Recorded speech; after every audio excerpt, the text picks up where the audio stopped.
जय हिंद दोस्तों, रक्षित खन्ना के इस चैनल में आपका स्वागत है। दोस्तों, आज के इस वीडियो में मैं आपको कुछ महत्वपूर्ण जानकारियां दूंगा। इसमें से कुछ जानकारियां यूनियन कैबिनेट मीटिंग को लेकर है।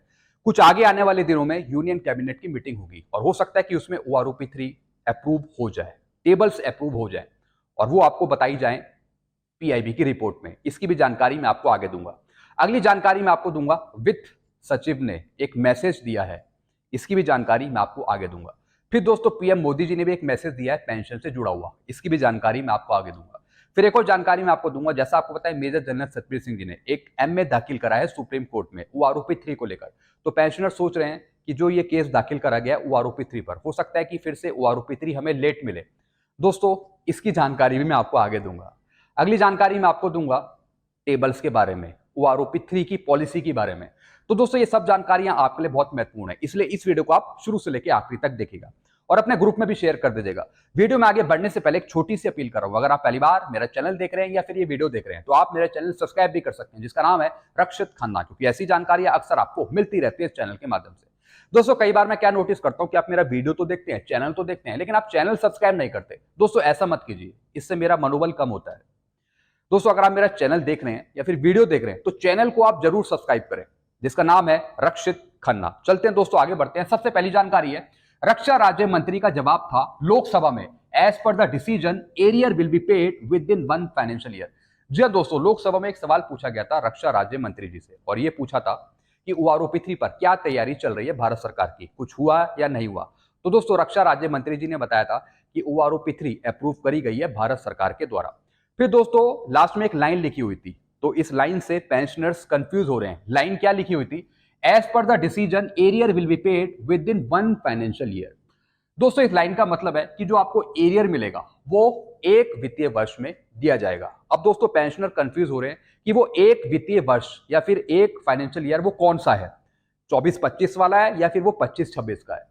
दोस्तों, जो एक फाइनेंशियल ईयर है वो 24-25 का है, यानी 24-25 में ही आपको OROP3 मिलनी आपको जुलाई के बाद है। तो दोस्तों, एरियर भी आपका 1 मंथ का या फिर 2 मंथ का बनेगा।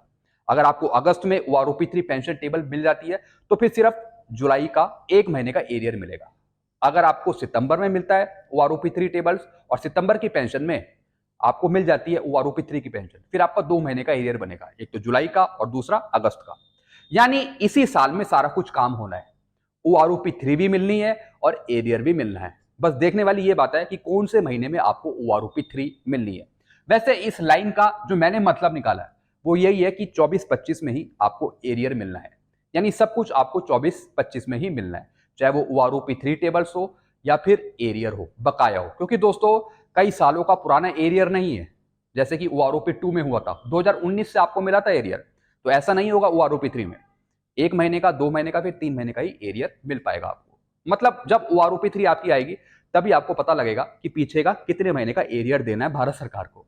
तो फिलहाल आप अभी वेट करिए OROP3 पेंशन टेबल का। और दोस्तों, 24-25 में ही आपको OROP3 मिलेगी, 24-25 में। और जो भी एक आध महीने का जो एरियर होगा वो भी आपको 24-25 में ही मिल जाएगा, क्योंकि ज्यादा लंबा चौड़ा एरियर नहीं है। चलते हैं दोस्तों अगली जानकारी की तरफ। फिर दोस्तों, जैसा मैंने आपको बताया था कल, IASM major general Satbir Singh ji द्वारा HSC में OROP3 का केस डाला गया है। क्या इसका असर OROP3 पर पड़ेगा? दोस्तों, जैसा मैंने आपको कल भी बताया था कि मेजर जनरल सतबीर सिंह की टीम के द्वारा एक केस दाखिल करा गया है MA का सुप्रीम कोर्ट में, और वो इसलिए करा गया कि भारत सरकार ने 1 जुलाई को OROP3 नहीं दी। तो इसके अगेंस्ट जाकर मेजर जनरल सतबीर सिंह जी ने सवाल पूछा है भारत सरकार से और इसी को लेकर सुप्रीम कोर्ट में केस दाखिल किया है। अब कई पेंशनर सोच रहे हैं कि जो ये केस दाखिल कर दिया मेजर जनरल सतबीर सिंह ने, तो क्या इसका असर OROP3 पर पड़ेगा? बिल्कुल नहीं पड़ेगा दोस्तों। OROP3 आपको टाइम पर मिलेगी, जैसे ही टेबल्स प्रिपेयर हो जाती हैं, फाइनल हो जाती है, उसके बाद वो MOD के पास भेजी जाएगी, उसके बाद उसे रिलीज कर दिया जाएगा यूनियन कैबिनेट की मीटिंग के बाद, फाइनल अप्रूवल के बाद। तो दोस्तों, इस केस का असर OROP3 पर नहीं देखने को मिलेगा। भले ये सुनवाई होती रहे, सिंपल सा जवाब पूछा है कि भारत सरकार ने सुप्रीम कोर्ट का आदेश क्यों नहीं माना, 1 जुलाई को उसने OROP3 क्यों नहीं दी, बस इतना सा सवाल है।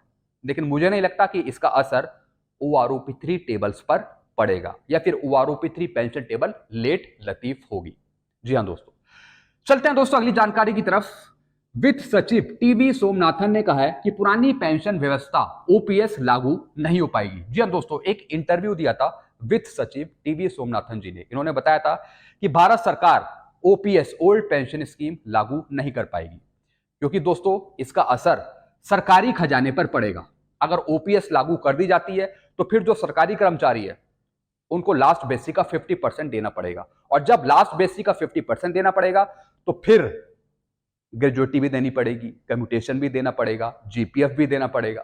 तो इससे नुकसान होगा सरकारी खजाने में, ज्यादा पैसा लगेगा भारत सरकार का।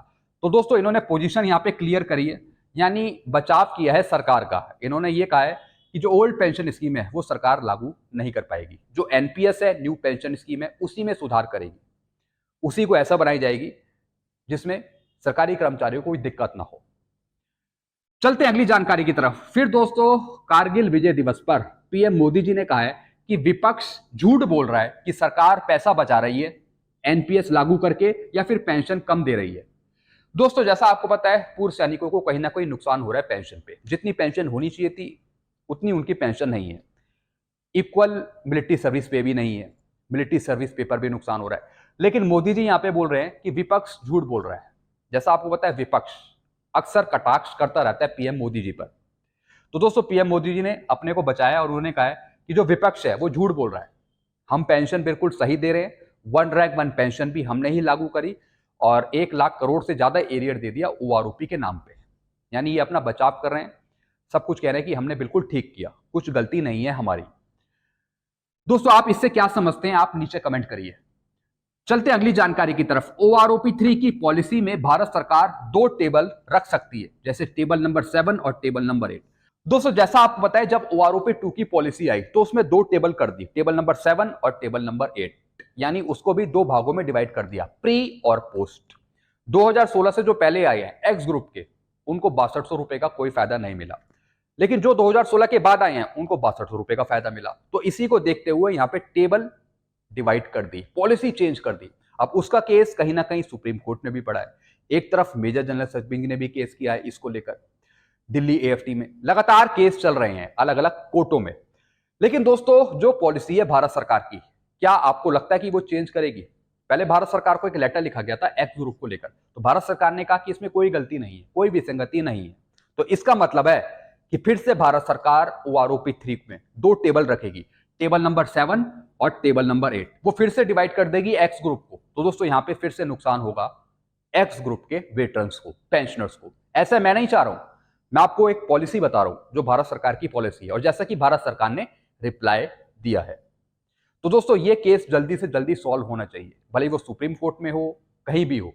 अगर इसका सोल्यूशन निकल जाता है तो फिर इसका असर कहीं ना कहीं देखने को मिल सकता है। लेकिन अगर फाइनल निर्णय आने से पहले अगर टेबल्स रिलीज कर दी जाती हैं ओआरओपी 3 की, तो फिर से आपको इसमें अलग अलग टेबल देखने को मिलेगी, टेबल 7 और टेबल नंबर 8।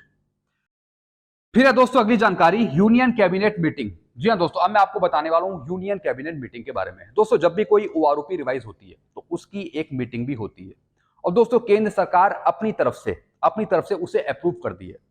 सबसे पहले केंद्र सरकार ने अप्रूव किया ओआरओपी 3 को, उन्होंने हरी झंडी दे दी कि ओआरओपी 3 पर काम कीजिए, इसे देना है। फिर उसके बाद मिनिस्ट्री ऑफ डिफेंस को ये फाइनल इंस्ट्रक्शन मिले, फिर उसने सीजीडीए को बोला, पीसीडीए को बोला, फिर उन्होंने काम करना शुरू किया। फिर दोस्तों जब टेबल सारी अप्रूव हो जाएंगी उसके बाद फिर से वो मिनिस्ट्री ऑफ डिफेंस के पास आएंगी, फिर से मिनिस्ट्री ऑफ डिफेंस केंद्र सरकार के पास जाएगा और बोलेगा कि आप ये अप्रूव करें, टेबल्स का काम सब कुछ हो गया है, इतना बजट है, इतना सब कुछ है, आप इसे बता दें। उसके बाद दोस्तों प्रेस कॉन्फ्रेंस बैठेगी, उसके बाद पीआईबी की रिपोर्ट जारी होगी, सब कुछ उसमें बताया जाएगा। तो दोस्तों वो जो कैबिनेट मीटिंग होगी उसमें ही सारा कुछ ये कहा जाएगा, इसकी एक प्रेस ब्रीफिंग भी निकलेगी। दोस्तों ये जो डेट है यूनियन कैबिनेट मीटिंग की, ये है 31 जुलाई, 2 अगस्त और 7 अगस्त, ये डेट है यूनियन कैबिनेट मीटिंग की। और दोस्तों इस दिन यूनियन कैबिनेट मीटिंग होनी है। अब देखने वाली ये बात है कि इन डेट्स में क्या फाइनल अप्रूवल मिलती है ओआरओपी 3 की, पब्लिश करी जाती हैं टेबल्स। तो दोस्तों ये देखने वाली बात होगी। मैंने आपको यहां पे डेट बता दी है। अगर टेबल्स प्रिपेयर्ड हो जाती हैं और इंस्ट्रक्शन पहुंच जाते हैं मिनिस्ट्री ऑफ डिफेंस के पास, तो दोस्तों कहीं ना कहीं इसकी प्रेस ब्रीफिंग भी मिल सकती है आगे केंद्र सरकार द्वारा, और ये फाइनल अप्रूव की तरफ ये डिसीजन हो सकता है इन डेटों में। तो दोस्तों ये कुछ जानकारी थी जो मैंने आपको समझाई है। आई होप सारी जानकारी आप अच्छे से समझ गए होंगे। वीडियो आपको अच्छा लगता है वीडियो को लाइक करें और इस चैनल को आप सब्सक्राइब कर सकते हैं, क्योंकि ऐसी जानकारियां, नई जानकारियां अक्सर आपको मिलती रहती हैं इस चैनल के माध्यम से। और भी कुछ दोस्तों नई इंफॉर्मेशन आएगी OROP3 से जुड़ी हुई। वैसे मेरे पास काफी इंफॉर्मेशन आती है OROP3 से जुड़ी हुई, तो वो मैं आपको देता रहता हूं समय समय पर। तो दोस्तों चैनल पे बने रहिए और देखते रहिए रक्षित खन्ना का channel. Thank you so much.